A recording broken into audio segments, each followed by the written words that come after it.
Bienvenidos. Nosotros somos el colectivo de Memoria y Derecho Humano C. Yo me llamo Santiago, soy el coordinador general del colectivo y nos gustaría darles bienvenida al primer conversatorio de nuestro ciclo de conversaciones sobre memoria, derecho humano y constitución, constituyentes con memoria. Eh, bueno, este ciclo nace desde el colectivo ante una inquietud de que no percibíamos al tema de los derechos humanos y en específico al tema de la memoria como uno recurrente en la serie como de discusión y debates que se han realizado a raíz del proceso constituyente, ya sea en plataformas como Instagram o en los diarios o en la televisión. Ujú. Eh, Dentro de la pluralidad de temas que habían entre derechos sociales, civiles, económicos, el planteamiento del Estado, la forma de gobierno, los nuevos mecanismos de democracia, el reglamento, entre varios otros que nos parecen importantísimos, parecía que se perdía la memoria, los derechos humanos, que son aspectos y conceptos que consideramos fundamentales al ellos constituir nuestra humanidad y nuestra identidad como país. Así que nos gustaría darle las gracias primero a ustedes por estar aquí hoy con nosotros, por mostrar interés por esta temática que sin duda consideramos importante. Eh, Hoy, en el natalicio de la poeta Gabriela Mistral, quinta mujer en ganar el Nobel de Literatura, en viva voz de los malestares del país, de las y los sujetos marginados, marginadas del continente y del país, hablaremos de cultura, y en específico de la cultura en su relación con los derechos humanos y la memoria. Eh, este día lo considero un poco poético y un poco poética la coincidencia con este conversatorio. Eh, para ilustrar esta coincidencia, me gustaría leer la primera estrofa de un poema de ella, titulado País de la ausencia, que dice un poco así.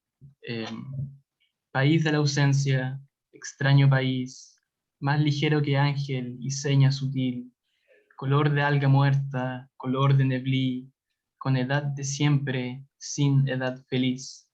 No echa granada, no cría jazmín, y no tiene cielos ni mares de añil.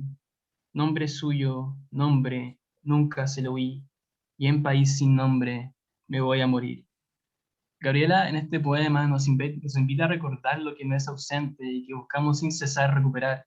Una memoria perdida, un Chile que parecía ser imposible, una memoria y un país que se buscará recuperar, encontramos nosotros en este proceso constituyente. Para hablar de estas temáticas hemos invitado a Giovanna Roa y a Francisco Reyes, candidatos a la Convención Constituyente por el Distrito 10 y el Distrito 8, respectivamente, para conversar con nosotros sobre estas temáticas. Así que no sé si te quieres presentar tú primero, Yovi. Ya, oye, creo que mi internet está muy malo. ¿Puede partir Pancho mientras lo soluciona? Sí, puedo partir yo. Perdón, Bueno, voy a cambiar. Sí, dale, Pancho. muchas gracias a todas y a todos por la invitación. Siempre en este proceso lo más importante ha sido poder tener instancias de conversación. No ha sido para nada fácil, ¿no es cierto? No solo por la pandemia, sino que por el poco Pancho, apoyo que hemos tenido en general. Todas las candidaturas, de poco apoyo de los medios de comunicación y en general para poder establecer estos espacios de conversación. Bueno, yo soy actor, tengo 40 años ya de experiencia en teatro, varios años en televisión y algo de cine también. Eh, Estoy en este proceso constituyente porque creo que es una oportunidad extraordinaria de participación política de los ciudadanos, donde por primera vez en la historia, ¿no es cierto?, de nuestra república, las comunidades van a poder debatir libremente a través de sus constituyentes, pero libremente, el tipo de sociedad que queremos organizar de aquí para adelante, el tipo de estructura de poder del nuevo Estado, y sin tener que someterse, ¿no es cierto?, a las presiones políticas o a las presiones de los grupos económicos. De verdad, esto es un espacio constituyente, un espacio que independiente de las tendencias, las personas que ahí sean elegidas y que estén en esa convención, es un espacio que de verdad es de los constituyentes y sus comunidades, digamos. Y las comunidades solamente la única presión a la cual uno va a estar sometido realmente es a la presión de las comunidades, ¿no? Esto por las cuales serán o seremos elegidos. Y eso a mí me parece que es una experiencia extraordinaria, única. Y en mi caso, mi propósito es poder instalar la cultura en el corazón de la Convención Constituyente, ¿no es cierto? La cultura, además de las artes y el patrimonio, la cultura para mí es el lenguaje de las comunidades, es la forma de vida de las comunidades. Y creo que las comunidades hay que tomarlas como sujetos de derecho, ¿no es cierto?, en esta discusión, reconociéndolas como sujetos de derecho y creando la obligación en el nuevo Estado de garantizar y promover una vida digna para esas comunidades. Con un apego irrestricto a los derechos humanos, ¿no es cierto?, y con un reconocimiento y promoción de todos los derechos sociales como cultura, educación, medio ambiente, participación, vivienda, salud, equidad de género, infancia, tecnología, en fin, toda la cantidad de derechos que yo creo que es absolutamente necesario que queden escritos en la nueva Constitución, ¿no? Este es un país que ha perdido la memoria muchas veces, muy fácilmente. Un país que además hoy día, después de tantos años, ¿no es cierto?, de falta de una educación integral, de una educación importante, eh,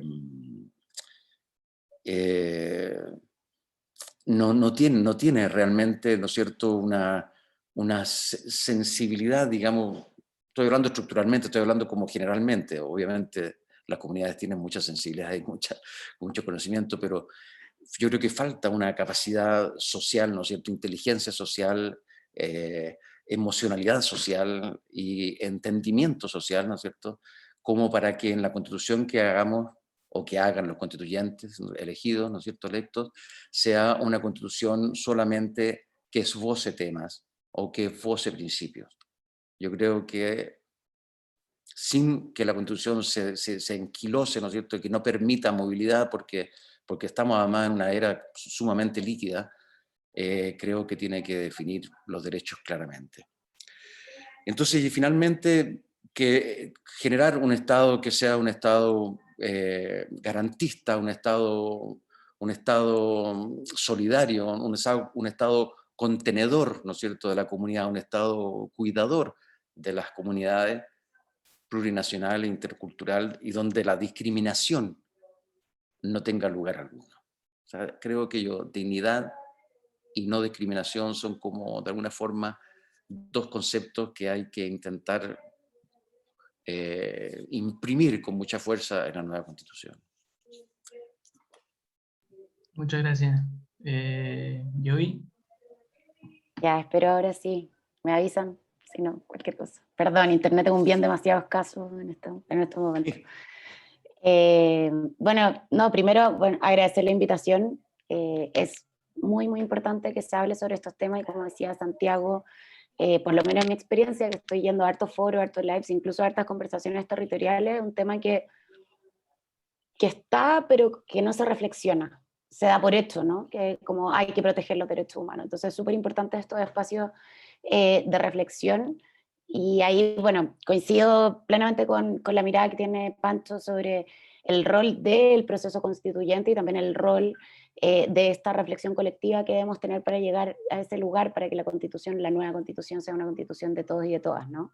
Que represente nuestros anhelos y que finalmente nos deje con la tranquilidad de que va a garantizar dignidad.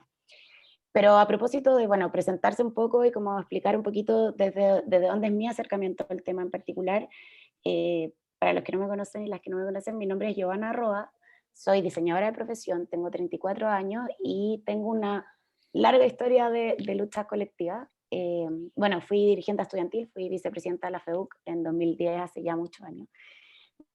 Después he estado participando activamente de las movilizaciones sociales, de las que pretenden exigir que se termine el sistema de pensiones actual, de las gestas que hemos tenido medioambientales para poder defender nuestros recursos naturales, que eso también es un derecho humano, y por supuesto también el movimiento feminista, que yo creo que viene a poner, como bien decía Pancho, la idea de tener un país que tenga los cuidados en el centro. Y cuando ponemos los cuidados en el centro, justamente estamos hablando también de la garantía de por un lado, derechos fundamentales, pero por otro lado también garantías de dignidad que se condigan con los derechos humanos. Y ahí por eso me gusta mucho, Santiago, que hayáis partido con Gabriela Mistral.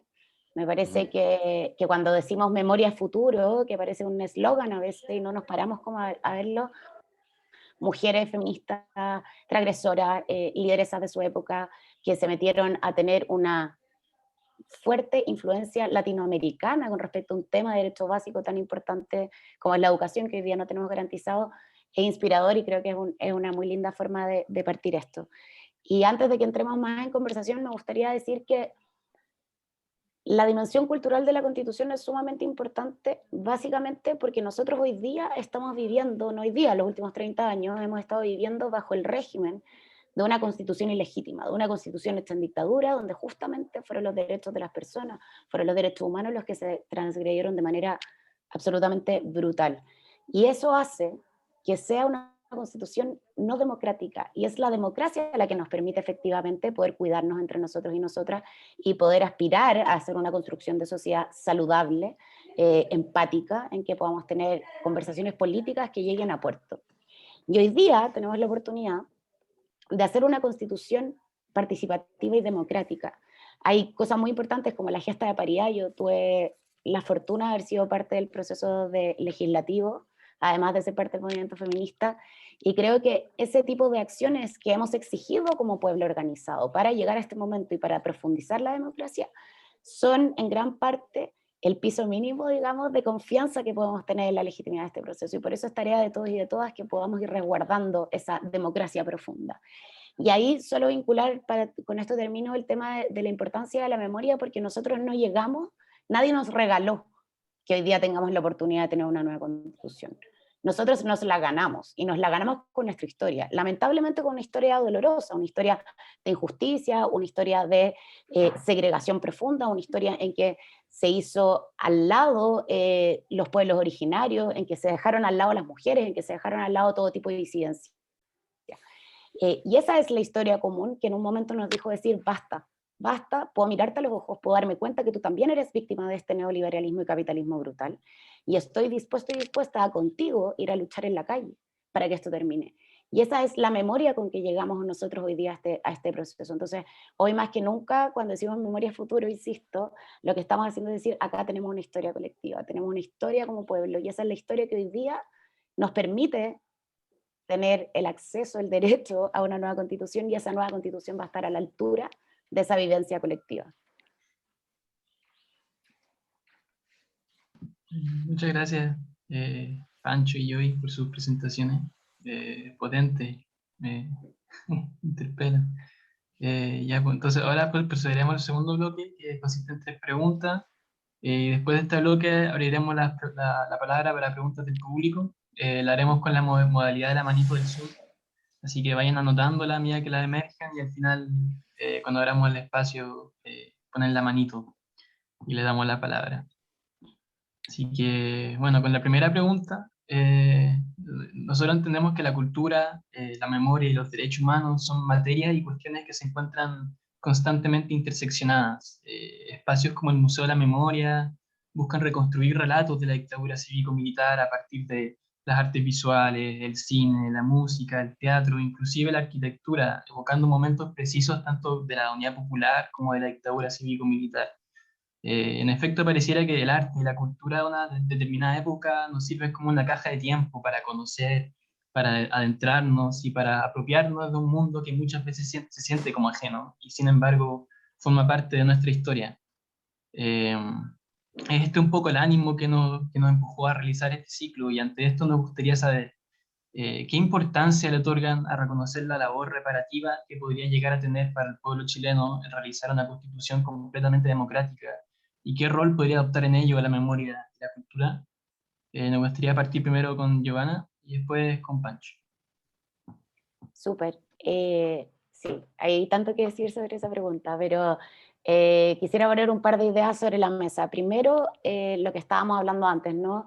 La importancia de la legitimidad democrática que tiene una relación con nuestra propia historia colectiva. Y eso es súper importante para entender las bases del proceso. Si no entendemos desde dónde nos estamos parando, con qué fuerza llegamos como sociedad civil organizada a este proceso que tiene una parte institucional clarísima, que es que van a haber reglas, hay una forma de hacerlo, pero también hay otra forma que es la que nos tenemos que inventar, que yo espero sea una continuidad de lo que estaba pasando desde el 18 de octubre y que sea la ciudadanía organizada la que venga a desbordar efectivamente la Convención Constitucional para que no quede solamente las voces de las 155 personas que seamos con Pancho Electa. Y ahí es importante entender que cuando hablamos de derechos culturales, hablamos también de derechos humanos, y la memoria es muy importante dentro de los derechos culturales, así lo establece la ONU, no lo estoy diciendo yo, porque la premisa que tiene la ONU con respecto a la garantía de derechos culturales tiene que ver con la idea de superar las visiones completamente distintas que tengamos de nuestra propia historia. ¿Y por qué es importante eso? Porque un pueblo que tiene interpretaciones distintas de sus propios hechos históricos, que yo creo que es algo que podemos ver en Chile afortunadamente cada vez menos, hoy día sabemos que hay un 20% del rechazo que está más encapsulado de lo que pensábamos, y eso es una buena noticia, yo creo que nos trae esperanza a todos y a todas, y que hay una gran parte de la población que votó a prueba porque justamente lo que quiere derrocar es la herencia de la dictadura. Entonces, lo importante de los derechos culturales es que el Estado sea garante, no solo en términos jurídicos, sino que también en términos de garantía de derechos efectivos, que el derecho a la cultura lo que permita es ir desarrollando una visión colectiva en que podamos ir entendiendo nuestra historia y aunar criterios. Y eso es la base de la reparación.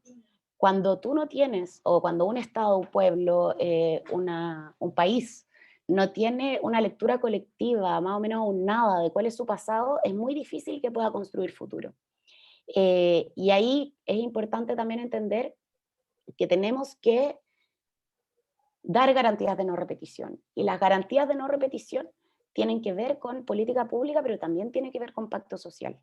Cuando tenemos un pacto social robusto que está expresado en una constitución, no la que tenemos ahora, insisto, ese pacto social lo que permite es el entendimiento de la historia para dar garantías de no repetición, para la búsqueda de verdad y justicia. Y eso tiene que ver con un montón de aspectos que son simbólicos de la reparación también. El Estado debiese, y así es en otros países, el Estado debiese ser garante de, por ejemplo, los sitios de memoria sean sitios que efectivamente estén protegidos, resguardados, en los que se invierta para su mantención, y que además tengan, de hecho está como explícito en la Constitución portuguesa, que el Estado debe garantizar la correcta difusión y señalización de los sitios de memoria. Hoy en día en nuestro país, por ejemplo, solo hay 6 sitios de memoria, los cuales 4 son, además de Santiago, o sea, una centralización además de la memoria terrible, que tienen garantizado, por ejemplo, el financiamiento. Y sé que esto es de política pública, pero emana de cuáles son las directrices de la Constitución. Entonces, tenemos que encontrar ese lugar de memoria, de entendimiento colectivo de nuestra propia historia para poder tener garantías de no reparación. Y eso tiene que tener una salida simbólica, que es el reconocimiento a las víctimas, honrar la memoria de quienes fueron protagonistas de esos momentos oscuros en que no se respetaron, se violaron los derechos humanos, pero también buscar que el Estado se haga cargo de las garantías de no repetición con educación, por ejemplo, que nuestros niños y niñas en el colegio puedan hablar de derechos humanos, puedan hablar de la historia de este país. Yo soy un poco más vieja que usted. En mis libros de historia, en la... Muy vieja. No, si igual tengo mis años, Pancho, aunque no lo creo. Pero en mis libros de historia, y Pancho, como que se hablaba del gobierno militar, y era un párrafo, y nunca supimos qué había pasado ahí. Entonces, si no es una conversación en el aula, si no es una conversación en la familia, si no es una conversación social, dada por el condicionamiento también del espacio público, el derecho a la ciudad, una ciudad con historia, es muy difícil que podamos respetar básicamente los tratados internacionales de derechos humanos, que son los que están por arriba de la Constitución que vamos a escribir. Entonces, esa es la coherencia que yo creo que tenemos que ir a buscar.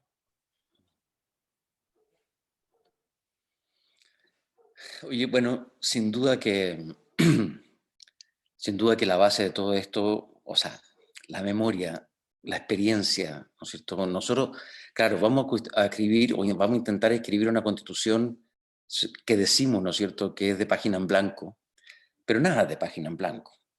Todos nosotros tenemos una vida, todos nosotros hemos tenido la experiencia de vivir muchos momentos de políticos, sociales, económicos, familiares, emocionales, etc.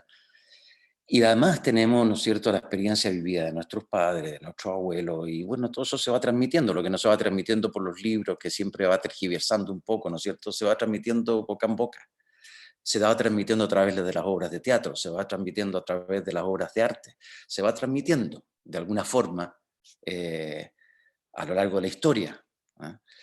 Entonces, es cierto eso, cuando uno toma, o sea, esta Constitución sí o sí tiene que partir de la base de los derechos humanos, que son derechos que se escribieron hace muchísimos años, al poco tiempo, ¿no es cierto?, de haber terminado la Segunda Guerra Mundial, en un proceso brutal de destrucción y de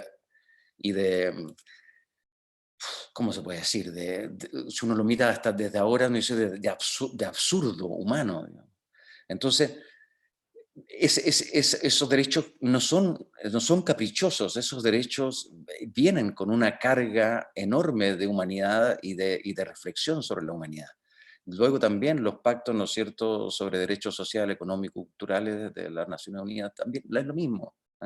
Y desde ahí nosotros tenemos que evidentemente partir y bajar, ¿no es cierto?, a nuestra Constitución, a nuestra realidad, todos esos derechos que ya están descritos hace mucho rato a partir de personas con mucha historia detrás, digamos. Con respecto a los símbolos, ¿no es cierto?, de la memoria, es evidente que, no sé si ustedes se acuerdan, ¿no es cierto?, del caso Lonquén, que fue brutal, no fueron los primeros casos, ¿no es cierto?, en que se pudo acusar directamente a la dictadura de, de, ¿cómo se llama?, de transgredir los derechos humanos, de asesinato directamente, ¿no es cierto?, y de hacer desaparición de cuerpos. Bueno, ese espacio, inmediatamente, una vez que se descubrió, ¿no es cierto?, con toda la familia Maureira ahí en- encerrada en ese lugar o enterrada en ese lugar, inmediatamente se produjo un espacio de romería emocional, de romería política, de romería cultural, de romería, en fin, de romería de una comunidad que entendía ese espacio como un lugar de, de culto, yo no creo, no solamente espiritual, porque también lo fue, sino que un lugar de culto comunitario, de rito comunitario, de solidario, etcétera, etcétera. Bueno, el gobierno de la época, ¿no es cierto?, lo dinamitó para que dejara de existir como espacio de la memoria. Se le teme a los espacios de la memoria. Los espacios de la memoria, en general, son espacios álgidos, ¿no es cierto? Son espacios que te recuerdan eh, dolores, ¿no es cierto?, que te recuerdan momentos complejos, tensiones, que te recuerdan crímenes, que te recuerdan mal, mal, la maldad del ser humano finalmente. Entonces, es muy importante, como decía Giovanna, que los espacios de la memoria tengan, ¿no es cierto?, un reconocimiento, sean espacios que no puedan destruirse, les guste o no, digamos, a las distintas, a las distintas fuerzas políticas o fuerzas sociales, ¿no es cierto? Evidentemente es un espacio de memoria que avergüenza, creo yo, hoy día, ¿no es cierto?, y no trae buenos recuerdos al mundo de la política que apoyó esa dictadura, digamos. Entonces, pero también, pero yendo más allá del asunto de los espacios de la memoria, yo creo que lo que debemos intentar hacer en esta nueva Constitución es poner en el centro de la conversación, ¿no es cierto?, a las comunidades, a quienes somos nosotros. Somos 19 millones de habitantes en un país tremendamente desigual, en un país tremendamente desconocido por nosotros mismos. Un país en que, no sé, ejemplos básicos, ¿no es cierto?, un ministro de Estado de un cargo tremendamente importante no sabía de allegados, ¿no es cierto?, en la comuna de Santiago. O sea, eso no puede existir, ¿me entiendes? Yo creo que en la medida que nosotros nos podamos conocer podamos saber cómo somos, cómo vivimos, ¿no es cierto? De qué manera nos organizamos, de qué manera sobrevivimos en este mundo globalizado, en este modelo también de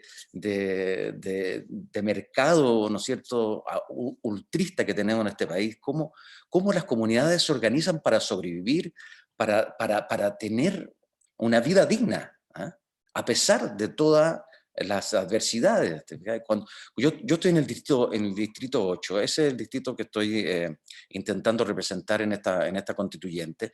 Y esas son las comunas de Maipú, de Cerrillos, de Estación Central, de Pudahuel, de Quilicura, de Lampa, de Tiltil, de Colina. Es un distrito de comunas, ¿no es cierto?, que son comunas invisibilizadas.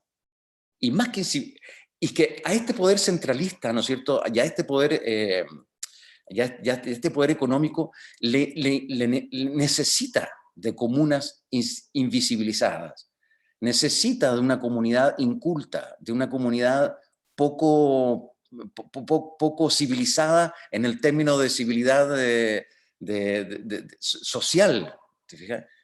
Necesita de eso porque de esa manera puede, por ejemplo, destinar un espacio, una comuna, a ser una zona de sacrificio, sin ningún empacho. El Estado central decide que Tiltil es zona de sacrificio, ya. Y vamos poniendo industria, basurales, etcétera, contaminantes, ¿no es cierto? Porque se necesita y ahí empezó y ahí está funcionando y son los terrenos más baratos. Entonces,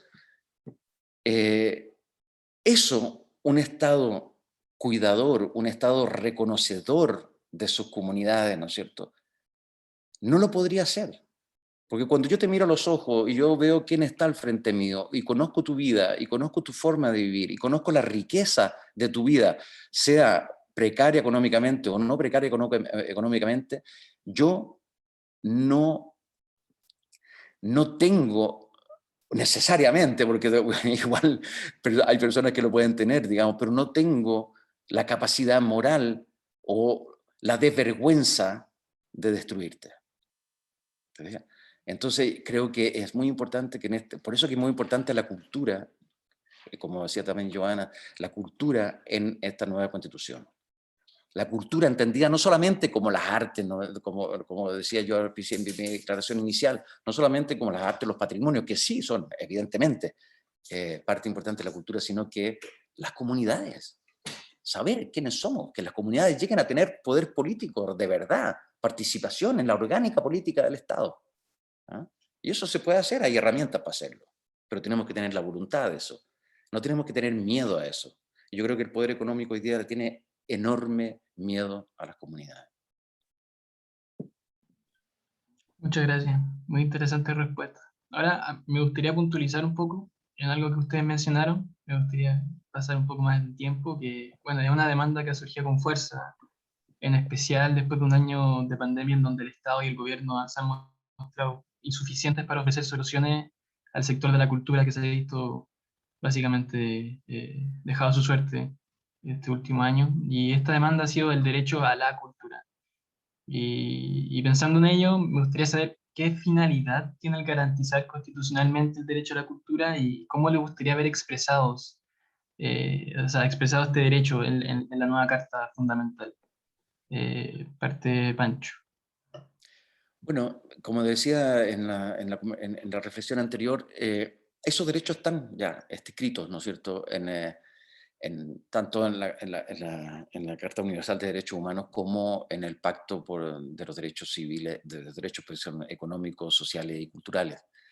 Ahí claramente se definen, ¿no es cierto?, los derechos culturales como el derecho a la creación, a la libre creación, el derecho a la difusión, el derecho también de las comunidades al acceso a los que llaman bienes culturales. Y está también el derecho autoral, en fin, que ya son derechos económicos, ¿no?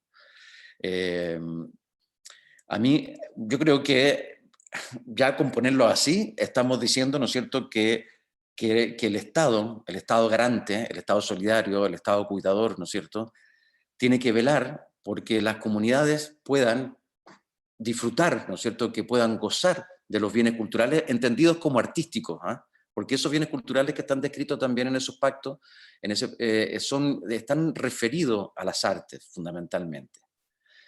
Entonces, que las comunidades tengan, que se pueda garantizar que tengan acceso, ¿no es cierto?, a las artes, que las artes estén evidentemente en la formación de la educación de la primera infancia, no para crear artistas solamente, necesariamente, sino que para generar, ¿no es cierto?, el desarrollo de las habilidades blandas de los seres humanos, que es algo que tanta falta nos hace. Esas son habilidades, ¿no es cierto?, que tienen que ver con la capacidad creativa, con la capacidad de comunicación, con la capacidad de escucha, con la capacidad de ser tú mismo. ¿Ah? De ser tú mismo, no solo de ir a la escuela para aprender las matemáticas básicas, ¿no es cierto?, y que después te van a llevar a ser un ser funcional al sistema, a un sistema de consumistas, digamos. ¿No? Algo más que eso, ¿verdad? No solo eso, sino que además, ¿no es cierto?, y sobre todo, que puedas desarrollar tu propia vida, tu propia personalidad, tus propios deseos, tus propios gustos, que pueden ir a ser un profesional o a ser un técnico, o si quieres un vago, si tienes esa vocación, porque igual ese vago tiene algo que decir, ¿me entiendes? Esa libertad tiene que existir. Bueno, en los derechos culturales, volvamos. Entonces, el tema es que yo creo que con que ya pongamos tal cual prácticamente están, ¿no es cierto?, en ese pacto, los derechos culturales en nuestra Constitución, ya estamos dando un paso importante. Le estamos dando herramientas al Estado, ¿no es cierto?, para que el Estado pueda generar políticas públicas relacionadas con el desarrollo de los artistas, en que los artistas también, ¿no es cierto?, tengan una categoría de trabajadores, que no sean los artistas que tengamos que siempre rascarnos con las uñas y que seamos finalmente como el postre de los buenos banquetes, digamos. Llegar, ¿no es cierto?, a que el arte, las artes, ¿no es cierto?, el desarrollo cultural en una comunidad es fundamental. ¿Ah? Eso ha costado muchísimo. Eso ha costado muchísimo que lo entienda el poder político, y también ha costado bastante que las mismas comunidades vayan entendiendo el rol importante de las artes y de la creación, ¿no es cierto?, en el conjunto de la sociedad. ¿Ah? Como que de repente no sé, una comunidad que canta de repente, no sé, ya, pero es para nosotros nomás.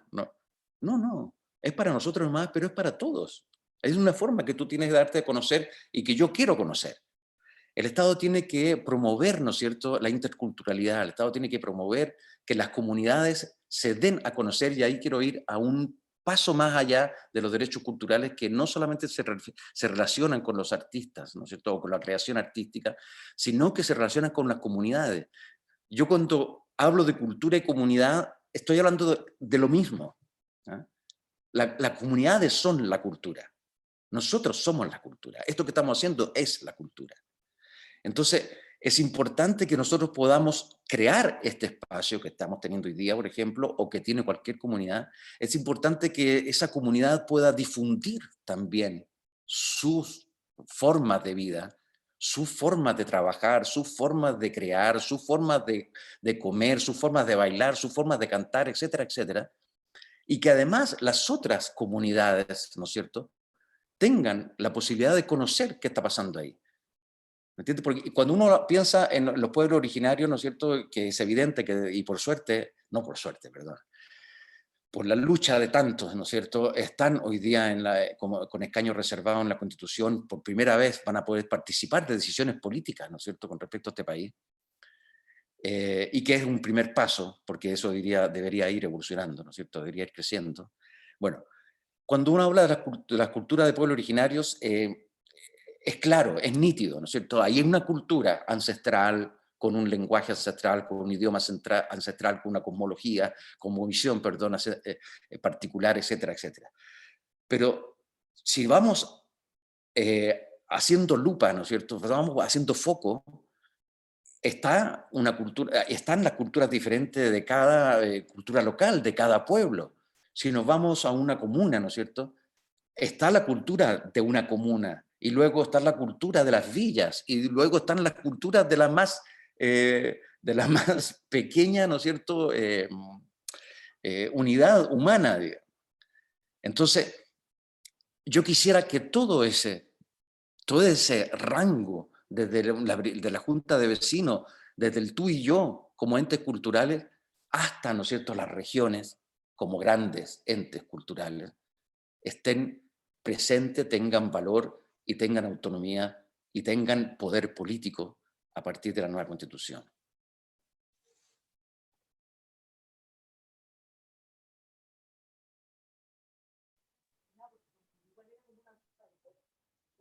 ¿No Me escucho? quedé pegada. Ah, sí, ahí está. Ahí. Yo estoy. ¿Voy? Sí, sí. ¿Sí? Ah, ya, bacán. Queda poco decir después de lo que dijo el Pancho, porque estoy totalmente de acuerdo. O sea, o sea, yo creo que la síntesis más exacta de cómo tenemos que partir la conversación o cómo tenemos, desde dónde debemos pararnos para toda esta conversación, no solo en este foro, sino que de ahora en adelante, bueno, para atrás también, es que las comunidades son cultura. Y yo creo que ahí Pancho da en el clavo de cómo tenemos que concebir de ahí en adelante todas las garantías y todas las protecciones que el Estado debiese tener. Y es súper interesante porque eso es lo que le da la interseccionalidad al problema de la cultura, no al problema de la cultura, al desafío de la cultura o de cómo entendemos la cultura. Y ahí solo para acotar, estoy demasiado de acuerdo con Pancho, primero hay que entender, creo yo, que el derecho a la memoria es un derecho, a la memoria y a la cultura es un derecho individual, pero también es un derecho colectivo. Y en el momento, el derecho individual está al resguardo y a la construcción de tu propia identidad. Pero una vez que se hace colectivo y que se comparte colectivamente en comunidad, como bien decía el Pancho, pasa a el estado de identidad. Y cuando ya hablamos del momento de la identidad cultural, colectiva, comunitaria, es importante entender la riqueza de la diversidad. ¿Y por qué es importante eso? Porque hoy día en este país lo que pasa es que se busca la estandarización de las identidades, se busca la estandarización de las formas de vida, se busca la estandarización de las formas de vida incluso en territorios que tienen realidad absolutamente diferentes. Entonces, finalmente, el Estado hoy en este país lo que hace es decir, vamos a funcionar de esta manera, y esta manera corre por igual a alguien que vive en Calama y a alguien que vive en Punta Arenas. Y eso es un error garrafal, porque es una construcción de país que no reconoce su riqueza, pero que además pasa a ser una camisa de fuerza del potencial social que tenemos cuando cada uno y cada una puede, y cada comunidad también puede desarrollarse en torno a sus principios, sus valores, o como decía el Pancho, a lo que les guste, como a lo que se les antoje, ya, esa era una mejor forma de decirlo. Y ahí quiero poner ciertos puntos. Primero, es muy grave el sistema actual que tenemos con respecto al Estado subsidiario. Y se habla mucho del Estado subsidiario en relación a la garantía de los derechos fundamentales. Y está perfecto porque es un problema tremendo. Pero el Estado subsidiario también, por ejemplo, tiene una muy compleja repercusión en términos de la cultura. Y acá voy a hablar, solo para dejar dos cosas que ya las hemos estado hablando. Por un lado, el Estado subsidiario lo que genera es que la oferta cultural, y acá voy a hablar desde la cultura y las artes, ahí Pancho es mucho más experto que yo, pero quiero decir humildemente que yo soy codirectora de una plataforma feminista de mujeres y disidencia en las industrias creativas, que se llama Ruidosa, que ya llevamos 5 años trabajando con una red de mujeres latinoamericanas. Y tenemos un eslogan muy bonito, que es, no hay una sola forma de ser mujer, no hay una sola forma de ser ruidosa. Porque en el trabajo de la construcción de nuestra comunidad, con lo que nos hemos ido encontrando es la riqueza de las mujeres, no solo a lo largo de Latinoamérica, sino también en las distintas regiones, por ejemplo, de este país. Y eso nos lleva de nuevo al problema de la identidad y la estandarización. Entonces, el Estado subsidiario, al poner la cultura y la memoria en función del mercado, lo que hace es que se establece una relación de oferta y demanda con respecto a cuáles son los bienes culturales que van a ser más o menos consumidos. Y eso es un problema, porque atenta, perdón, me sonó el celular, atenta específicamente contra algo que se llama la libre creatividad, o sea, la libre actividad creadora. Y eso es súper complejo, porque el Estado tiene que garantizar la libre actividad creadora, pero mientras no tengamos un Estado social de derecho y mientras tengamos un Estado subsidiario, no existe libertad creadora, porque es el mercado quien establece las reglas de lo rentable y lo no rentable. Y no solo el mercado, sino que cuando tienes un Estado subsidiario, también tiene un rebote en las políticas públicas. Y cuando tú tienes, por ejemplo, la entrega de fondos, las entregas de fondos sí van a estar bajo el sesgo de qué es lo realmente rentable o no rentable, incluso para las políticas culturales estatales. Entonces creo que ahí hay una matriz que tiene que ver con el Estado subsidiario versus el Estado de Derecho, que es muy complejo. Y por otro lado, y acá volviendo ya más a la construcción identitaria comunitaria, eh, otra repercusión del Estado subsidiario es que no permite la autodeterminación. Entonces, nosotros hoy día, y nosotras las que estamos acá, bueno, no sé, después digan, pero yo por lo menos estoy a favor de que logremos al fin un Estado plurinacional. Y eso no se logra hoy día justamente por lo que venimos hablando de la estandarización, pero por el no reconocimiento de las identidades. Entonces tú tienes comunidades que no tienen ni una posibilidad de autodeterminación. Como decía el Pancho, si tú eres una mujer madre de familia que vive en una comunidad en el norte, que no tiene acceso al agua potable para sus hijos o sus hijas, porque hay una minera transnacional que está sacando miles de litros de agua por segundo, tú estás entendiendo el vacío del Estado. O sea, ahí es más evidente que nunca el vacío del Estado. Y por eso creo que debemos avanzar entonces en el derecho a la identidad cultural, de todas maneras, entendiéndolo como un paso importante de garantía de la autodeterminación comunitaria a un Estado plurinacional, para que efectivamente podamos vivir en la riqueza de la diversidad y que no busquemos acuerdos nacionales, sino busquemos acuerdos plurinacionales, que es lo que corresponde. Y por otro lado, la libre actividad creadora. Y creo que poniendo un Estado social de derecho, podemos garantizar, hay muchas más, pero quería poner esas tres sobre la mesa y dejar de vivir en torno a las directrices que nos pone el mercado y poder pasar a un Estado que garantice el buen vivir. Muchas gracias por su respuesta, muy interesante ahí, hablando de esta como doble concepción de la cultura, una cultura como identidad de los pueblos y una cultura que debiese estar libre de- de de los derroteros que hay en el mercado, ¿no? Una cultura más protegida. En relativo a eso, me gustaría pasar a un tema un poco más particular, que creo que se relaciona mucho con la memoria, que es el tema del patrimonio, que es una controversia que ya conocemos en nuestros últimos 30 años. Eh, eh, Pareciera ser que el tema del patrimonio material constituye como una constante de la historia chilena y en particular de la transición. La no preservación de arquitecturas, de lugares, de espacios, de sitios de gran valor patrimonial, en específico aquellos espacios que fueron usados con fines represivos en la dictadura cívico-militar. Hoy en día es fácil caminar por calles por las cuales todos caminamos y ver grandes rascacielos, o ver instituciones, o ver directorios de empresas en lugares que fueron en su momento sitios de exterminio y que nadie nunca sabrá que eso fueron ahí, a menos que uno lea. Y además de cierto abandono a sitios de memoria al momento de buscar formas de sostenerse, así haciendo que la historia de lugares completos, de personas, de vidas, de destinos, desvanezca en el aire y caigan en el olvido. O sea, entonces me gustaría preguntar cómo, y si se puede, cómo se podría tratar el patrimonio cultural en la Constitución, capaz a través de estos derechos culturales, de manera que este pueda quedar fuera de lógicas de mercado y así se posibilite crear ciudades y pueblos con memoria y con historia, como si ciudades que funcionen como auténticos legados para las generaciones futuras, sino como meros lugares que se transitan. Para esto me gustaría partir con Joviana.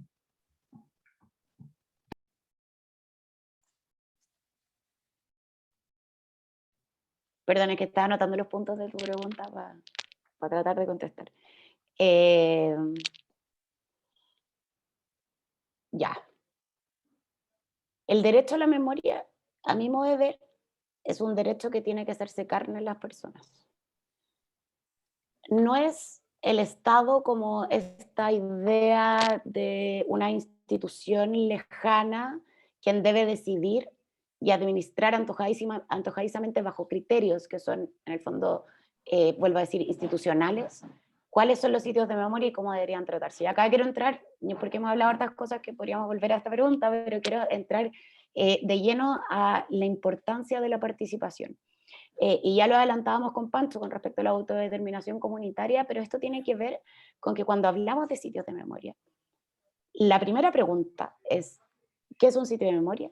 ¿Cuáles son? O sea, qué determina un sitio de memoria, quién establece que esos son los sitios de memoria y por lo tanto cuáles son los sitios de memoria finalmente y todas las regulaciones que tengamos que tener a nivel estatal para la garantía de que estos sitios de memoria puedan tener el espacio y la conservación. Entonces yo creo que acá hemos tenido una política, bueno, hemos tenido una nula política, por supuesto, de memoria en este país.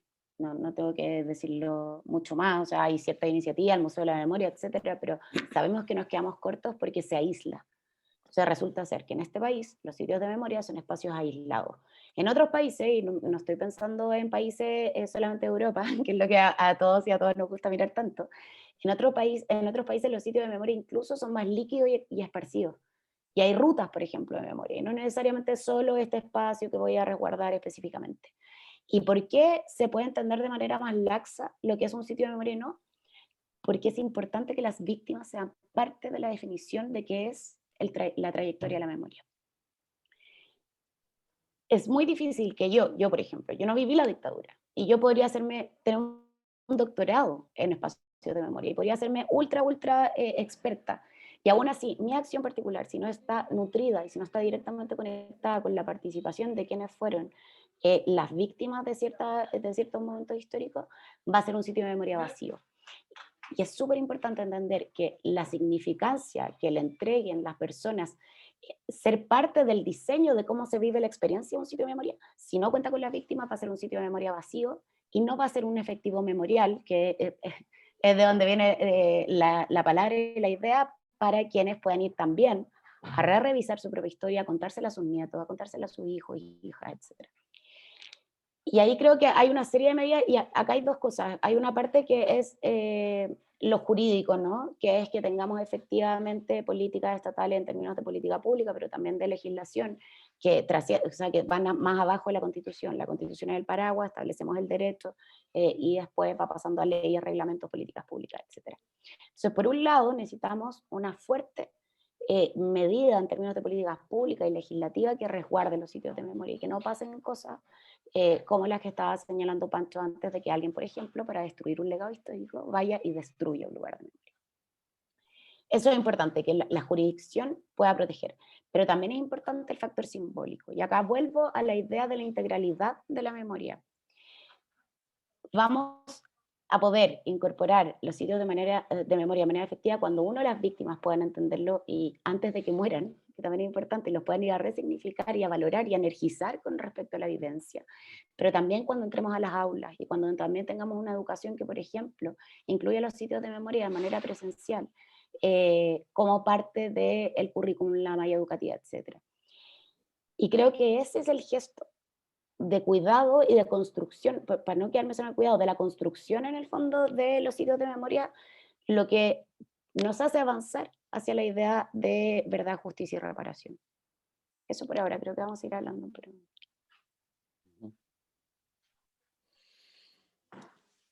Cuando estaba formulando tu pregunta, yo me fui para los años 70, cuando yo estudiaba arquitectura. Decía, hablaba así, pues, la ciudad, tantas veces que hablamos de las ciudades, del espacio público, de la ciudad democrática. Bueno, yo creo que Giovanna apunta a un punto que es fundamental y que también lo hemos conversado hace un ratito, es que tenemos que caminar hacia una concepción democrática de la ciudad, democrática del espacio público, democrática de la construcción también. En general, yo creo que el gran, culturalmente, el gran daño que hemos sufrido culturalmente hablando, ¿no es cierto?, es que desde hace un tiempo en esta parte, desde hace 50 años por lo menos hasta esta parte, ¿no es cierto?, se puso en el centro de la vida del ser humano la economía. La economía, sin duda, que es una ciencia necesaria, digamos, sin duda, en la organización de una familia, ¿no?, de una comunidad, de un país, de un planeta, en fin. Creo que es importante, obviamente, una ciencia que yo paso de la economía, no sé, yo no sabría cómo, pero cuando tú pones a la economía, ¿no es cierto?, en el centro de máxima importancia, cuando tú le entregas al mercado, ¿no es cierto?, el poder de Dios, ¿ah? Porque el mercado piensa de tal manera, porque el mercado resuelve de tal manera, porque el mercado se resiente de tal manera, porque el mercado, etcétera, etcétera. ¿Te fijas? Todo lo que es cultura, todo lo que es memoria, todo lo que es patrimonio, está en riesgo. Y uno de los grandes problemas, ¿no es cierto?, de las ciudades, de la forma en que crecen las ciudades, bueno, por lo menos desde, no sé, en el siglo XX para adelante, por lo menos, ¿no es cierto?, las ciudades iban creciendo a partir, Santiago iba creciendo, ¿no es cierto?, se iba desarrollando a partir de dos fenómenos básicos. Uno, la movilidad, ¿no es cierto?, especulativa de los sectores de poder económico, que decían, bueno, ya está muy saturado el centro, donde vivió toda la aristocracia santiaguina hasta, yo diría, no sé, hasta como los años 30 más o menos. Se saturó el centro, ya estaba llegando mucha gente foránea, mucha gente de afuera, en fin, de afuera, de otros lados, que no eran de sus culturas aristocráticas, digamos, y decidieron movilizarse un poco hacia Santiago Poniente, y luego un poco hacia República, y luego un poco hacia Providencia, y luego un poco hacia la Costanera, y luego un poco hacia el Golf, y luego un poco hacia Las Condes, y luego un poco hacia la dehesa, Barnechea, etcétera, los últimos rincones, ¿no es cierto?, del poder económico. Un movimiento especulativo, ¿ah? Un movimiento especulativo y también segregacionista, o sea, un movimiento exclusivista, ¿no es cierto?, de barrios propios, de barrios exclusivos, etcétera, etcétera, alejándose, ¿no es cierto?, de la invasión, de la emigración campo-ciudad, etcétera, etcétera, ¿no es cierto?, arrancándose un poco de eso, estableciendo distancia, qué sé yo. Pero aparte de esa movilidad, ¿no es cierto?, que eran dos, que la ciudad de Santiago se fue generando por esa movilidad, por un lado, y también por la llegada de la inmigración desde el campo, ¿no es cierto?, en busca, como los inmigrantes llegan hoy día de Sudamérica, ¿no es cierto?, en busca de un lugar mejor para vivir, donde hay más servicios, donde, en fin, más trabajo, supuestamente. Lo mismo pasaba con el campo y respecto a la ciudad de Santiago o a las ciudades de Chile. Entonces son las dos formas en que se fue conformando esta urbe. Pero luego entra el factor del mercado, de la especulación ya masiva, ¿no es cierto? Y la especulación masiva pasa por encima de los barrios, de las villas patrimoniales, de los lugares de memoria, pasa por encima de todo. O sea, pasa tan por encima de todo, ¿no es cierto?, que por ejemplo, no sé, por llevarnos a otro lugar, el embalse de Pelambre, ¿no es cierto?, en la cuarta región sobre el valle que después desemboca en Los Vilos, donde está el pueblito de Caimanes, ¿no es cierto?, está el gran embalse de Pelambre. El embalse de Pelambre inundó una zona donde existían 500 petroglifos de Aguita, me imagino yo que habrán sido las culturas que habitaban en ese espacio, digamos.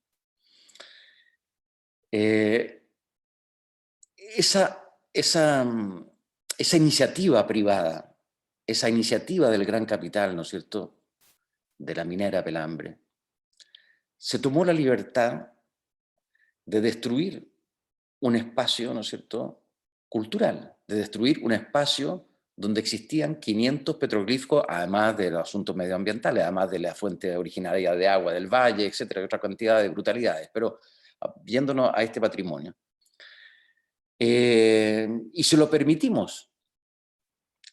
El Estado se lo permitió, la comunidad finalmente se lo permitió, si pensamos que nosotros somos comunidades. Ahora, obviamente, el pueblo Caimanes se rebeló, peleó durante 12 años, ¿no es cierto?, contra Dale lo que le queda en la taza. Peleó contra este monstruo, ¿me entiendes?, hasta que fue vencido, digamos. Pero fue vencido por todas las armas que el poder económico tiene, por la precariedad, ¿no es cierto?, económica de la gente que habitaba ahí, que por primera vez, después de cientos de años, ¿no es cierto?, de una agricultura incipiente o de una ganadería, ¿no es cierto?, caprina, tenía por primera vez sueldos, salarios que le entregaba una empresa.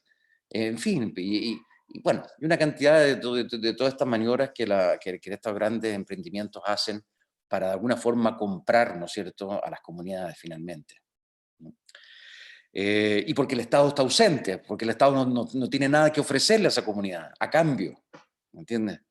Entonces, bueno, ahí se destruyeron 500 petroglifos, algunos de ellos la empresa los cortó para poder almacenarlos y después exponerlos en un museo, pero le arrebataron, ¿no es cierto?, a nosotros, al mundo, a la comunidad local, a nosotros como chilenos, nos arrebataron un espacio posible de migración, ¿no es cierto?, o sea, no de migración, un espacio posible de romería, de peregrinación, ¿no es cierto?, a conocer, ¿no es cierto?, una cultura antigua que ni siquiera se alcanzó a descifrar que lo que esos petroglifos decían. Bueno, lo que te quiero decir es que cuando uno tiene en el centro de la mirada el tema de la economía solamente, estamos perdidos, digamos. Y así las ciudades no son democráticas, y así el espacio público es un espacio que lo determina el mercado, y las autoridades que apoyan ese mercado, por lo tanto, también determinan cómo se autoriza el uso de ese espacio público, y así nos vamos enredando eternamente. Entonces yo creo que también en esta nueva Constitución tenemos que hablar de estos temas. Tenemos que hablar de la importancia del espacio público y el derecho que la ciudadanía tiene al espacio público, al uso del espacio público, etcétera, etcétera. Muchas gracias por su respuesta. Ahora procederemos a abrir el espacio para las preguntas del público. Recordamos que pueden simplemente levantar la manito del Zoom y hacer sus preguntas, sea para uno de los dos candidatos o una más general. Así que eso.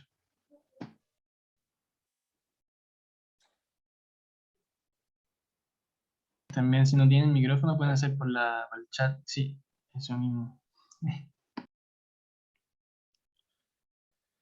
Dale, Florencia. Este es un espacio como temerario cuando uno le dice, ya, alguien quiere preguntar, como que uno siempre se inhibe, cuesta preguntar, pero da lo mismo, cualquier curiosidad, cualquier reflexión, cualquier mensaje que quieran decir, da lo mismo. No hay que ser, nadie es suficientemente inteligente ni suficientemente tonto. Siempre uno Es que tiene hablamos miedo. mucho, Pancho. Entonces ahora ya no... Es que es un problema. Sobre todo en este tipo de espacios que son espacios de reflexión, ¿cachai? Que no es como... Sí. Que hace mucha falta, además, porque como que la forma en que hemos llevado este proceso constituyente, bueno, político adelante, es como que te invitan a un programa y te dicen, tienes 30 segundos para responder. ¿Al aborto sí o al aborto no? Binominal, ¿sí o no? O sea, no, perdóname, weón, yo necesito explicar qué es lo que me pasa con el aborto, ¿me entiendes? Por ejemplo, el aborto, bueno, ¿me entiendes? Entonces, si me estás invitando a un programa, bueno, no, es la lógica de la inteligencia artificial, que hay que tener mucho cuidado. ¿Ah? Esa inteligencia artificial que hoy día, ¿no es cierto?, es súper rápida, que es un beneficio, una herramienta súper buena, pero cuando hace estudios de comunidades, por ejemplo, va preguntando así: ¿a ti te gusta con la luz apagada o la luz prendida? Ya. Ah, apagada. Bueno, apagada. Entonces, ¿estás por que la electricidad sea un derecho o no? Ah, un derecho. Y empiezan, ¿no es cierto? Y finalmente llegan a una conclusión binomia, ¿ah?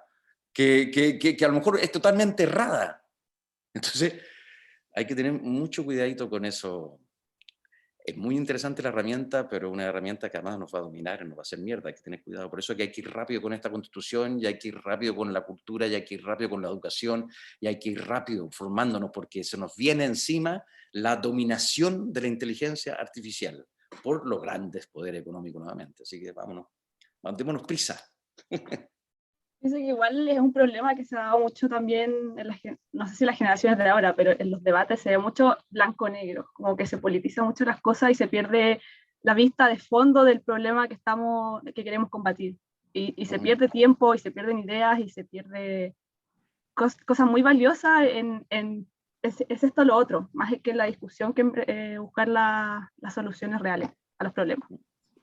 Bueno, mi pregunta tiene que ver con algo que lo mencionaron, pero quizás muy, muy poquito, que también con la integración de la cultura de afuera que nos está trayendo la migración.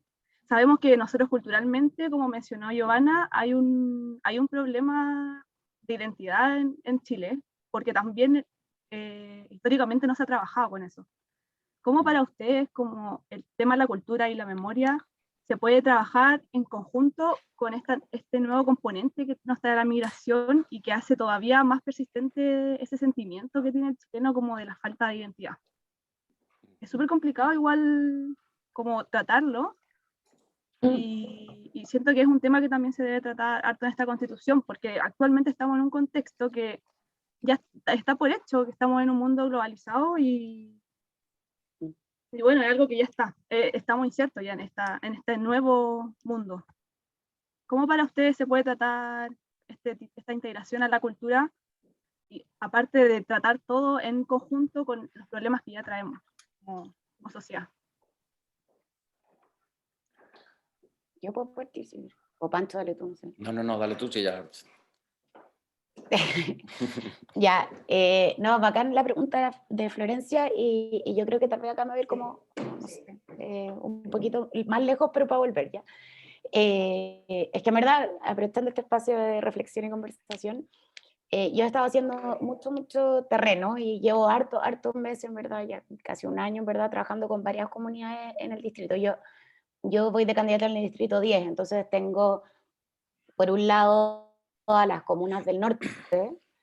Yo las llamo al norte por separar el distrito en dos, que son Santiago, Providencia y Ñuñoa, y por otro lado están las comunas del sur, que son Macul, San Joaquín y La Granja. Y ha sido para mí, con mi identidad izquierda, siempre defendiendo como la importancia de la multiculturalidad, ¿cachai? De que obviamente que la globalización es un proceso que tiene muchas cosas malas, pero también es virtuosa, porque nos podemos encontrar y nutrirnos, y como comer ahora, no sé, pues, ¿cachai? Como cosas que antes no comíamos, o tener conversaciones, incluso los cuerpos, que es muy importante hablarlo también en términos sociales, ¿cachai? Cómo va cambiando esta interacción. Y me he encontrado con una xenofobia obligada, y lo explico. Me he encontrado en Santiago Centro, en San Joaquín, en La Granja principalmente, las dificultades de un proceso de migración muy mal llevado por parte de la institucionalidad.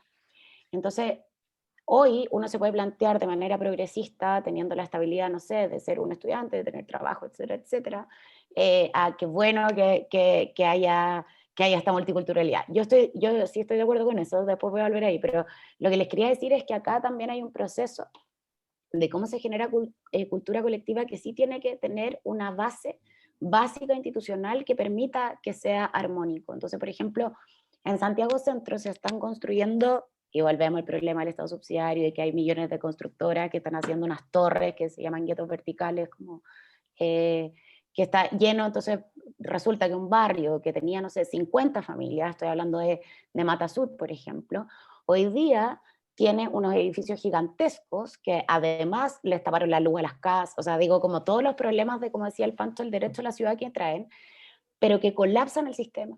Entonces, por ejemplo, barrios en Santiago Centro que antes tenían, por ejemplo, centros de reciclaje, vivían 50 familias, y ahora hay 2 edificios gigantes y viven 4.000 familias. Y no estoy exagerando, ¿cachai? En su mayoría migrantes que llegan a buscar la oportunidad de estos departamentos que son más chicos, más baratos, etcétera, y que quedan bien ubicados.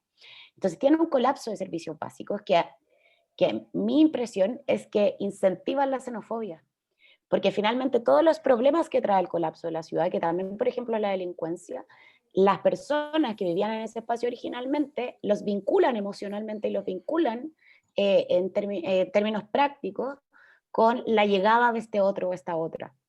Entonces creo que dentro de la nueva constitución tenemos que hacernos cargo también del problema de cómo tenemos una planificación de ciudades, de cómo tenemos un espacio de acceso a la cultura, de cómo tenemos espacios de buen vivir y derechos sociales garantizados, que permita que esta nueva ola de migración cultural, o sea, que genera una cultura colectiva, pueda ser no tan dolorosa ni tan áspera.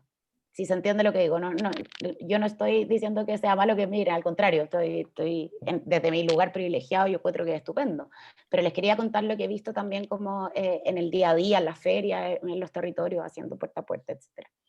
Eso por un lado. Entonces quería decir, acá si queremos una cultura que sea integradora y que no siga segregando, necesitamos también que el Estado se haga cargo de las condiciones de esa multiculturalidad. Y por otro lado, creo que es importante también saber que hay riqueza en la diversidad, pero como decía antes, esa riqueza tiene que encontrar un lugar donde alojarse y donde poder construirse. Y lo veo como una oportunidad, por supuesto, de crecimiento, incluso me imagino, no sé, lo distinta que hubiese sido mi infancia si es que en mi calle yo hubiera salido a jugar a la pelota con personas de distintas nacionalidades, como obviamente que es algo que yo creo que va a nutrir a las generaciones del futuro. Y creo también que tenemos un miedo muy grande hoy cuando hay procesos históricos previos. Yo sé que acá está esto que pasa, que es como, ay, si es un migrante español o italiano está todo bien, si es un migrante de Haití está todo mal, pero más allá de eso, de ese entendimiento actual, yo creo que tenemos que recordar que este país es un país donde han llegado grandes olas de migración. En un momento en este país, y por eso es importante revisar la historia para pensar el futuro, se le entregó la Patagonia entera a migrantes alemanes e italianos principalmente. Y construyeron industria y se les pasaron terrenos gigantes, les dijeron, oigan, hagan y deshagan, ¿cachai? Y hoy día, grandes de las fortunas que tenemos con apellidos internacionales, como las que mostró Forbes ayer, no sé si lo vieron, pero que crecieron un 70% las familias más ricas de este país en plena pandemia en su fortuna, son personas, son herencia de esa misma migración de ese momento. Entonces, acá hay un desafío que tenemos, ¿sí? Y que es un desafío que constitucionalmente sí se puede cabrar, que es pensar en la multiculturalidad como un valor, pero exigirle al Estado, a la legislación y a las políticas públicas que hagan efectivo que ese valor se pueda hacer, que garanticen que ese valor se pueda llevar y que sea virtuoso para todos y todas quienes habitan el territorio.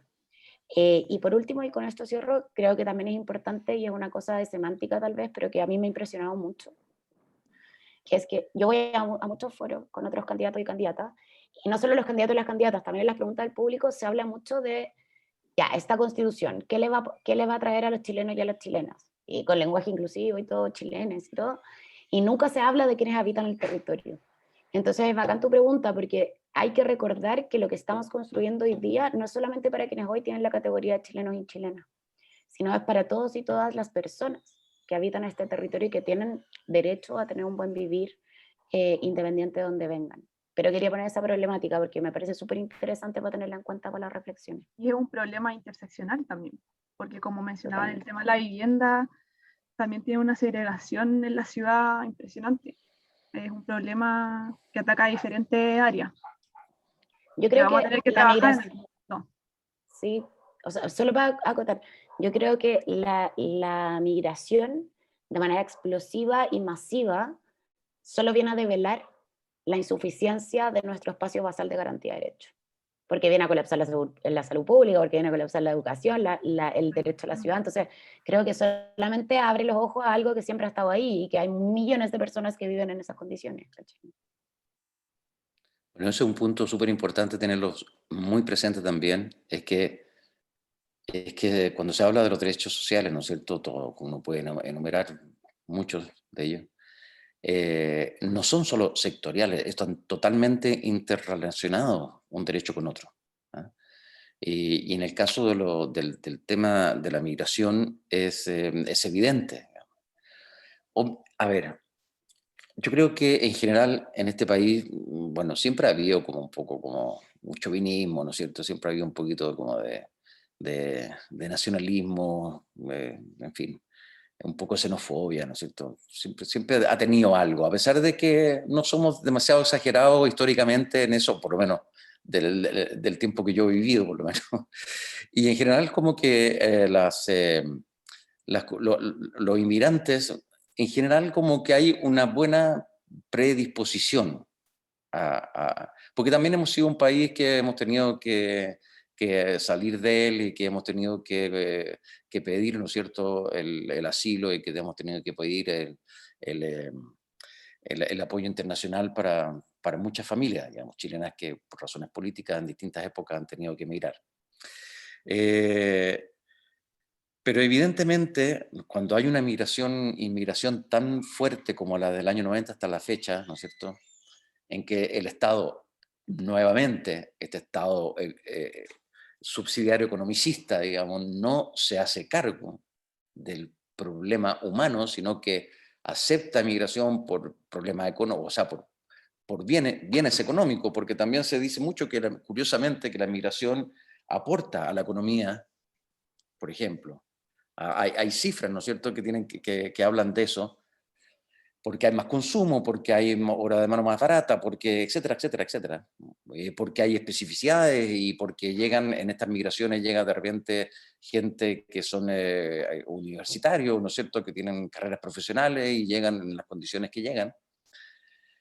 Yo creo que, por lo tanto, cuando pasan en comunidades, por ejemplo, en el Distrito 8, bueno, Quilicura ha tenido una enorme migración de gente de Haití, ¿no es cierto?, de población haitiana. Santiago Centro, Estación Central, ¿no es cierto?, ha tenido una enorme migración venezolana, peruana, en fin, con mucha fuerza, ¿no es cierto?, y que necesitan espacios para vivir, y que necesitan espacios de salud, y que necesitan espacio urbano, ¿no es cierto?, para su ocio y para su descanso, etcétera. Todo eso, obviamente van cambiando y van interactuando y chocando a veces, ¿no es cierto?, con las formas de vida que los antiguos habitantes de esos lugares tenían. Si no hay un Estado presente en acoger, ¿no es cierto?, de forma digna, aparece la palabra dignidad, ¿no?, a esos inmigrantes, ¿no es cierto?, porque ya no está acogiendo en forma digna a los habitantes de los territorios, ¿no es cierto?, obviamente se van a producir conflictos complejos y, como dice Giovanna, se empieza a producir una xenofobia forzada, obligada, ¿ah?, por ausencia de Estado, por no tener el Estado políticas lúcidas al respecto, por no entender el Estado que la cosa no es solo economía, sino que la cosa es cultura, que la cosa son vidas de las comunidades, que las comunidades son órganos vivos, ¿no es cierto?, que están interactuando con los otros órganos vivos. Entonces, lo peor que nos puede pasar, ¿no es cierto?, es que intentemos, y por eso que hay que ir rápido en esto, las soluciones desesperadas y fáciles, ¿no es cierto?, echarlos, la represión contra tales, más policía en las calles, en fin, como que son las soluciones de parche que no van a solucionar jamás los problemas profundos de las comunidades. Entonces, yo creo que la interculturalidad es tremendamente, o sea, es absolutamente necesaria en este país. Como decía Giovanna, es tremendamente rico conocer personas de otras culturas que nos aporten, ¿no es cierto?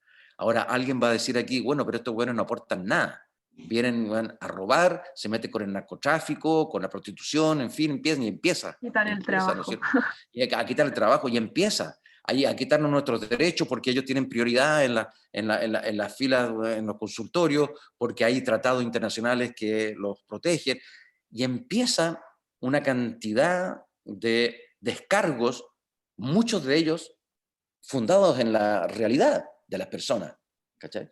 Pero tú, ¿no es cierto?, yo me autodefino como agente intercultural, ¿ah? Yo como agente intercultural no puedo caer en ese espacio, ¿no es cierto?, y tengo que encontrar la forma de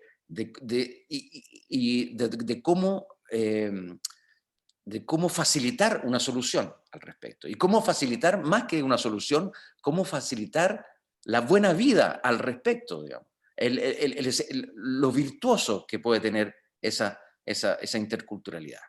Pero obviamente no va a existir virtuosismo si el Estado sigue ausente. Obviamente, si el Estado no se encarga, ¿no es cierto?, de garantizar los derechos a la vivienda, de todas las comunidades, tanto nacionales como extranjeras, ¿no es cierto?, de garantizar los derechos a la salud, etcétera, de garantizar los derechos a una educación única, universal, digna, ¿no es cierto?, donde se creen realmente seres pensantes, ¿no es cierto?, y seres amables, ¿no es cierto?, y seres solidarios y seres vinculados con las comunidades, ¿verdad? Que sepan valorar la diferencia. Mientras, Es claro, que valore la diferencia, que más que valore la diferencia, porque valorar la diferencia es ya ponerse en un espacio de superior. altura. Yo valoro tu diferencia, yo valoro que tú seas distinto, no. Es gozar la diferencia, es alimentarse de la diferencia. ¿Eh? Bueno, para eso, claro, la cuestión no es así, pues, no es inmediata, son procesos culturales lentos, largos. Cuando yo digo darnos prisa, porque me gustaría alcanzar a ver algunos de esos cambios antes de dejarlos, pero me parece que sí, se pueden tomando medidas, ¿no es cierto?, como por ejemplo reconocer a los migrantes como sujetos de derecho inmediatamente, como reconocernos a todos como sujetos de derecho, como las comunidades de sujetos de derecho. Y el Estado, este Estado lo que no tiene que imponer nada. Este Estado lo único que tiene que hacer es tomar lo que existe y darle valor y entregarle las herramientas para que lo que exista se desarrolle positivamente. No tiene que ir a decirle a las comunidades cómo tiene que educarse. Las comunidades tienen que tener, ¿no es cierto?, por ejemplo, una voz política, una voz de poder sobre el tipo de educación que necesitan recibir. Por lo que decía la Giovanna al principio, ¿no es cierto?, que es muy distinto educar a una persona, no sé, en Tierra del Fuego, a educar a una persona en la zona central, o en la isla de Juan Fernández, o en el archipiélago de Juan Fernández, perdón, o en Rapa Nui, o en Arica. Y ahí las comunidades sí tienen que tener una voz y un voto, una voz política, de verdad, una participación. Bueno, me fui por otro lado, pero eso, pues, no sé. Creo que hay procesos, o sea, lo que pasa es que hemos conversado, ¿no es cierto?, sobre temas profundos, temas de reflexión, pero cuando nos vamos a la realidad pura y dura, ¿no es cierto?, cuando salimos a territorio, cuando estamos con la gente, cuando la gente dice, aquí una banda de, no sé, de dominicanos, ¿no es cierto?, armada, echó a los haitianos para conseguir, ¿no es cierto?, la toma de un terreno. En fin, y empiezan esos relatos. Uno dice, estamos cagados. Uno dice, no tengo herramientas. ¿Qué hago frente a esto? ¿Qué hago frente a esto? ¿Okay? ¿Qué hace esa comunidad? Yo como candidato a un constituyente, ¿qué le digo a esa persona que me está manifestando ese nivel de abandono? ¿Ah? Yo le digo, mira, el proceso cultural, qué sé yo. Bueno, desgraciadamente lo es. Desgraciadamente por la urgencia de esa vida, digamos, ¿no?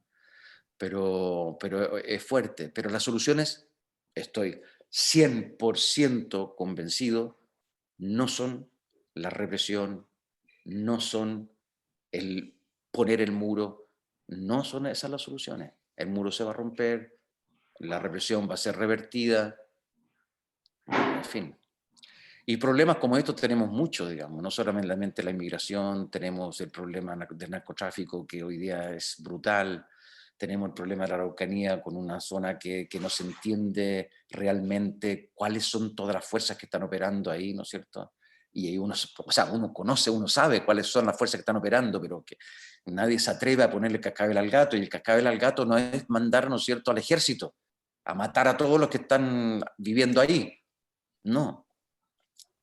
Bueno, a lo mejor hay que hacer acciones de fuerza, no tengo idea, no sabría decirlo, pero evidentemente creer que esa es la solución, no es la solución.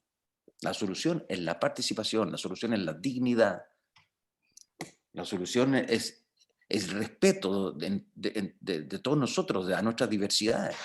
Es conocernos de partida. O sea, la primera pregunta que debería responder esa convención constitucional es quiénes son estos 19 millones de habitantes que habitan este territorio, más los inmigrantes. ¿Quiénes somos? ¿Quiénes somos? Ahora, ¿para quiénes vamos a legislar? ¿Con quiénes estamos pensando? Bueno. Va para largo el tema. Santiago Araya estaba levantando la manito. Primero tengo una pregunta de Elizabeth, que tenía la mano levantada de antes. Dale, Elizabeth. Hola, Hola. yo no soy muy cercana a ninguno de los dos distritos, lo más cerca que tengo es como La Granja, que está aquí al lado. Más que como una pregunta, es como una reflexión desde mi realidad, porque entre mis compañeros y yo, en general hay una diferencia. Yo vivo como en San Ramón, La Pintana, y ellos viven en Las Condes. El problema es que ustedes se plantean una forma de unir lo que es un santiaguino con un inmigrante, cuando ya existe una diferencia entre alguien que vive en la zona sur de Santiago y en la zona norte. Cuando, como por ejemplo la educación de mis actuales compañeros, es como casi ganan un premio de Cambridge, y yo como estudiante solo fui así como lo más emocionante en mi colegio de básica fue ir al Nescafé de la... Culturalmente es una diferencia extraordinaria. Y nosotros, o sea, lo que ustedes plantean, sí es unir una nueva cultura, integrar una nueva gente, pero ya hay como un quiebre entre nuestra propia sociedad. Absolutamente, sí. Sí, yo muy cortito de lo que dice Elizabeth, que yo creo que tenéis toda la razón, po. Y creo que esa tremenda desigualdad, a mi modo de ver, está exacerbada bajo la idea del mérito. Entonces llevamos muchos años en que nos han convencido de que está bien tener un Estado subsidiario, entendiéndolo como esta idea de como tranquilo, vaya a tener garantía de acceso, cuando sabemos que acá las reglas del juego son para quien tiene el bolsillo más grande, y que tener el bolsillo más grande no significa que trabajaste más, o no significa que, no sé, te esforzaste más. ¿Cachai?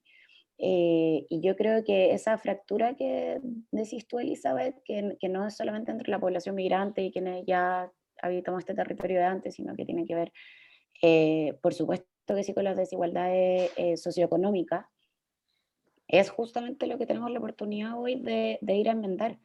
Tenemos un país profundamente fragmentado porque es un país que ha vivido en una profunda injusticia los últimos 30 años, pero también toda su historia. Y podemos avanzar hoy día a un Estado que, por ejemplo, garantice derechos básicos que permitan que la calidad esté como un piso mínimo garantizado por el Estado y que no sea el piso mínimo garantizado por el mercado, como es hoy día, y que lo que queda fuera, ¿cachai? Lo que sobró, el Estado se hace cargo. Entonces tenemos una salud que cuando es estatal es de peor calidad, tenemos una educación que es de peor calidad, un acceso a la cultura que es de peor calidad. Así que no puedo estar más de acuerdo contigo. Yo creo que acá ese es justamente el desafío que tenemos, que efectivamente en el futuro en las universidades puedan convivir distintas personas que vengan de distintos espacios de identidad cultural territorial, pero que eso no significa que vengan de distintos espacios en que se ha prometido la idea neoliberal de la meritocracia, que si te esforzáis va a llegar más lejos, sino que haya un piso base para que sobre eso, creo que Pancho lo dijo antes, pero a mí también me gusta usar mucho el diseñemos el futuro y diseñemos nuestros futuros. Y para poder tener la libertad de planificar cómo quieres que sea tu vida, esa libertad se gana con derechos sociales que garantizan un piso de dignidad donde pueda cada uno con libertad construirse. Y eso no pasa hoy día, yo te encuentro toda la razón. Y es terrible, pero yo por lo menos, no sé si soy muy believer, pero tengo muchísima esperanza de que vamos a hacer que este país cambie si es que todos nos hacemos parte de la Constitución. Mm. Igual, como lo que decía un poco Francisco, es como el hecho de apurar esto un poco, porque si bien yo ahora en la universidad veo multiculturalidad, como entre mis compañeros y yo hay diferencias y encuentro otros compañeros que también son de regiones, pero incluso en el liceo técnico o medio, yo solo veo a gente que, como por ejemplo mi liceo quedaba en San Miguel, veo a gente que viene de San Ramón, de San Joaquín, La Pintana, pero nunca conozco a gente que venga como que tenga la intención de venir de otro lugar a conocer como la realidad de esta. Como está bien proyectarlo a una universidad, pero al final la infancia igual es como, sí, quiero conocer la cultura de alguien de otro país, pero ¿por qué no conocer la cultura de alguien de mi mismo país? Obvio. Y Bueno, pues eso es un tremendo desafío, Elizabeth, que hay que ir asumiéndolo. ¿Ah? sí, Tú no sé, ¿viste la película Machuca? sí, Bueno, eso fue un experimento. ¿Ah? Fue un experimento. Pero tenía que ver con lo que estamos hablando. Es que, bueno, si uno analiza, ¿no es cierto?, si uno revisa, por ejemplo, las discusiones del Congreso o del Parlamento, como queramos llamarle, de 1826, ¿no es cierto?, donde se estaba discutiendo la conformación de la República de Chile, cómo se iba a formar la República de Chile en términos de la estructura de poder, qué sé yo, son las mismas discusiones que hoy. Si es regional, si no es regional, si es con participación, si no es con participación, si, en fin, hasta que se opta por el camino más nítido, más fácil, diría yo, entre comillas, más rápido también, que es, poder centralista. Hay una cabeza central que manda cómo se distribuye el poder. El anarquismo no tiene espacio, la gente, por tanto, se considera anarquista porque son gente que no tienen una organización mayor, no tienen espacio, el que reclama mucho se pasa por las armas, listo. Y se arregla y se genera el Estado, ¿no es cierto?, que yo llamo portaliano hasta el día de hoy. Bueno, por eso te digo que los procesos son lentos, largos y culturales, digamos. Yo creo que hoy día este volcán estalla, ¿no es cierto?, el 18 de octubre del 19, pero un volcán que se viene alimentando, ¿no es cierto?, ese magma se viene calentando muchísimos años antes, ¿eh? Y quizás desde el origen de la República, ¿eh? Y tiene este estallido enorme, ¿no es cierto?, y tiene esa magnífica unidad de 1,5 millones de personas en la calle, cuya única unidad era el espacio urbano y la creatividad, no sé, porque además internamente era tremendamente diverso. Bueno, eso se da también gracias al Internet, gracias a esta nueva tecnología que nos permite saber, por ejemplo, ver ahora dónde estás tú, tu espacio donde vives, ¿no es cierto?, ese espacio donde nos estás conversando, nos permite conocer cuál es el espacio de un habitante en la Mongolia, así, en un momento, nos llena de información. Hoy día la información es democrática en ese sentido, podemos llegar a ella buscando. ¿Eh? Ahora, esa información no es reflexión, no es educación, es información solamente. Pero evidentemente eso ha acelerado enormemente, ¿no es cierto?, los procesos que estamos hoy día llevando o la intención de conversación que estamos tratando de llevar hoy día a la constituyente. Sin duda alguna, porque ya yo no puedo hablar de ti con una imagen que yo tenga de ti, con una idealización que yo tenga de ti, porque te estoy viendo en tu lugar, ¿se fija? Y tú me estás viendo a mí y estamos viendo a los demás. Entonces, ya no existe ese espacio, ¿no es cierto?, para el chupete dulce. Yo llamo el chupete dulce. No existe ese espacio para el chupete dulce. ¿No? Entonces, yo creo que me encanta que te hayas unido, que te hayas preguntado. Yo tengo una hija que trabaja comunicación audiovisual, o sea, que estudia, o terminó de estudiar recién comunicación audiovisual en la Católica, y tiene una compañera que es de Maipú. Y a esa compañera le pasa exactamente lo que te pasa a ti, lo que estás planteando. Pero sin embargo, ya hoy día, claro, es un espacio universitario donde, como tú dices, se puede dar más. Pero ya hoy día mi hija conoce esa realidad de Maipú, ha estado ahí viviendo, ¿no es cierto?, en ese espacio. Y esa niña de Maipú conoce la realidad del espacio en que yo habito también, que es distinto. Yo habito en La Reina. Entonces, bueno, yo creo que, nada, yo creo que cada vez se va a ir abriendo más y se va a ir necesariamente rompiendo más ese muro, esa brecha, esa diferencia enorme, que no la diferencia económica, no creo que la diferencia económica, yo no me imagino que no se van a romper nunca las grandes diferencias económicas, o sea, creo que siempre van a haber empresarios muy ricos, ¿no es cierto?, con emprendimientos económicos grandes, qué sé yo, mineros, no tengo idea. Y van a haber, no sé, trabajadores.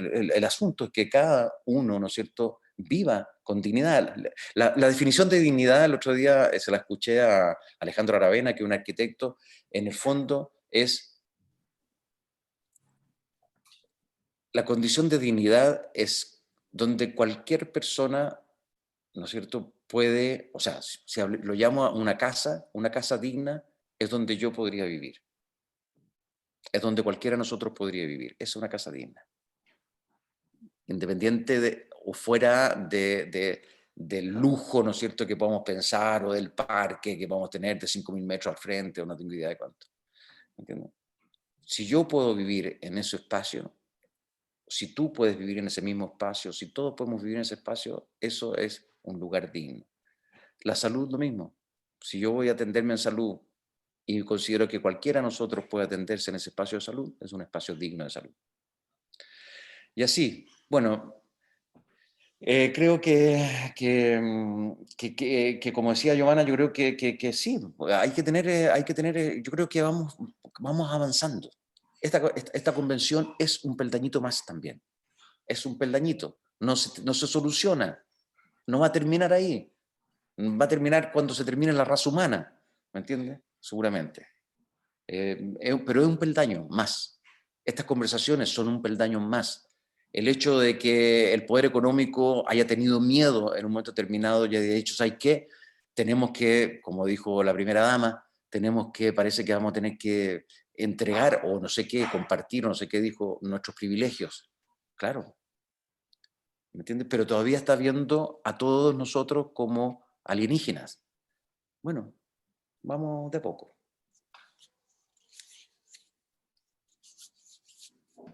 Muchas gracias por su respuesta.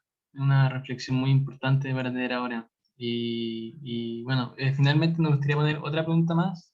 Capaz, si podemos pedir que sean un poquito más breves, porque estamos cortitos de tiempo. Se terminó Por lo el pasado. momento del Parlamento. Vamos a lo breve. Pregunta, ¿sí o no? Bueno, esta es una pregunta que hace referencia un poco a la contingencia que tuvimos en el estallido, y Ignacio Espinosa quiere saber cómo ven que se puede resguardar aquellas muestras artísticas que han crecido en las calles desde el estallido social, como en memoria que se debe resguardar esto. Microespacios de patrimonio, me imagino pensando, por ejemplo, en el retrato del MBL y otros. Yo, Dale. Sí. ya, pucha, yo acá tengo una visión súper pesimista de la hermosa pregunta que hace Ignacio. Yo creo que perdimos, que ya perdimos, y acá vuelvo a la idea de memoria. En la dictadura hubo una operación muy inicial que fue borrar todos los muros.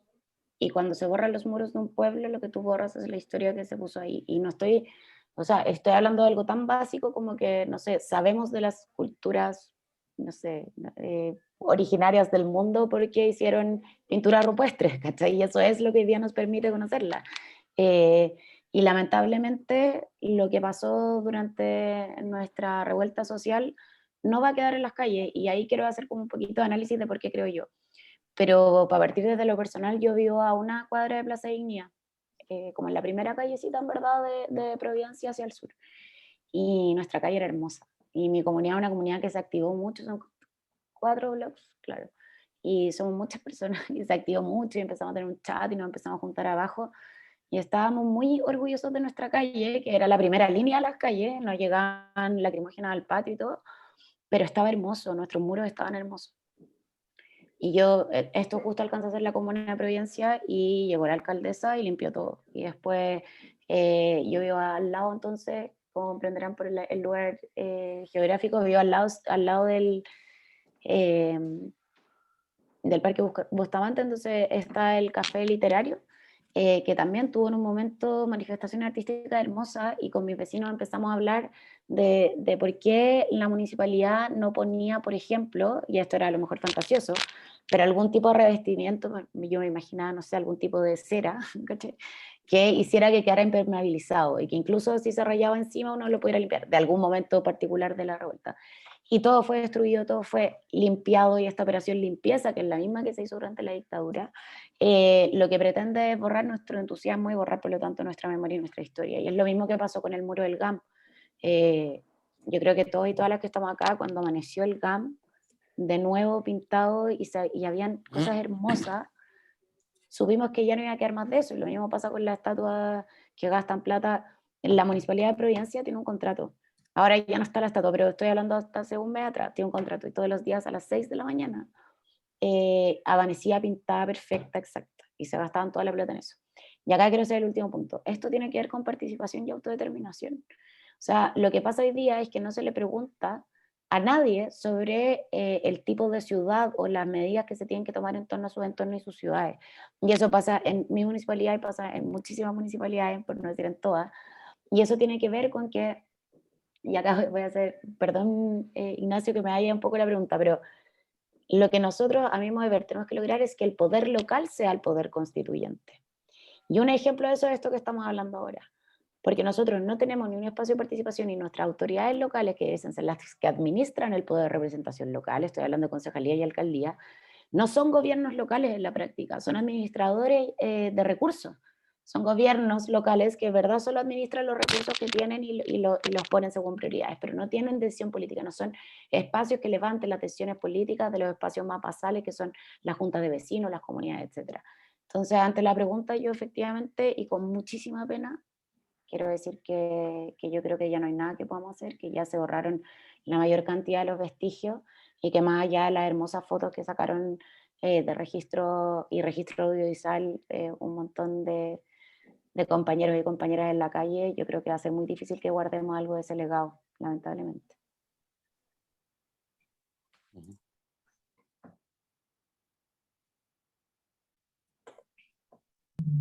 No sé si tú quieres decir algo, Pancho, o si pasamos al cierre. No, está bien, pasemos a otra.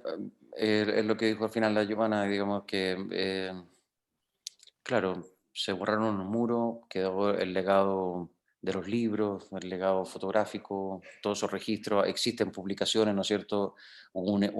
Existe también un intento de generar un museo de Plaza Dignidad, que no sé si hoy día por la pandemia sigue operativo, pero que lo hicieron los chicos, principalmente los chicos de Lista del Pueblo, no sé, en fin, las chicas de chicos. Creo que las generaciones futuras van a poder visualizar de qué pasó, de qué se trató, ¿no es cierto?, a través de imágenes, pero claro, el muro, el original, eso, además eso es como bien histórico. Había un dicho antiguo que decía: la muralla, el papel del canalla. Mira tú, bueno.